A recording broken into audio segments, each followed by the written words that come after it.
হজ করে আল্লাহ যদি রহমত রাখে, হজ করে নিজের জায়গা পরিবর্তন করব।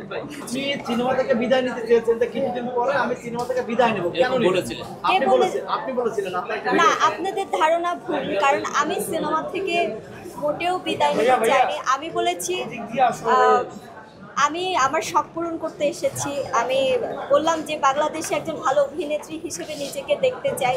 যেদিন আমার স্বপ্নটা পূরণ হবে সেদিন আমি সিনেমা ইন্ডাস্ট্রি ছেড়ে চলে যাব। আমি লং টাইমের জন্য আসলে ইন্ডাস্ট্রিতে আসিনি। দিন শেষে ঘর সংসার করতে হবে, ধর্মকর্ম করতে হবে। যখন ঘর সংসার করবো, ধর্মকর্ম করবো, তখন কিন্তু সব কিছু ছেড়ে দেবো। হজ করে আল্লাহ যদি রহমত রাখে, হজ করে নিজের জায়গা পরিবর্তন করব। বিয়ের জন্য কেমন পাত্র পছন্দ? আল্লাহ যেটা কপালে মিলিয়ে দেবে সেটাই। না, আমাদের শিশির সর্দার ভাইয়ের মতো হলে হবে না, তার সাথে বেশি স্মার্ট লাগবে। আপনার মতো সুন্দর কথা জানতে হবে তার, সুন্দর করে হাসতে হবে তার। আমি তো সিঙ্গেল। আপনি সিঙ্গেল? তাহলে মনে হয় সুযোগ আছে।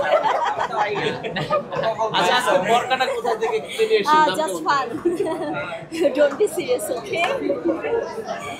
আজকে বরকাটা কেমন লাগতেছে? মানে আসলে আমার পছন্দের কালার কিন্তু হোয়াইট, পিঙ্ক, কিছুটা ব্ল্যাক, যাই হোক।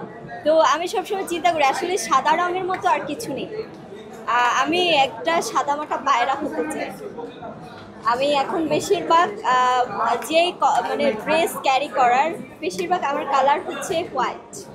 এই বরকার কালারের মধ্যে আমি একটা কথা বলি, আমরা না অনেক কালার আসলে ইউজ করি, আমাদের পছন্দের কালার ড্রেস করি, কিন্তু দিন শেষে কাফনের কাপড়টা কিন্তু হোয়াইট।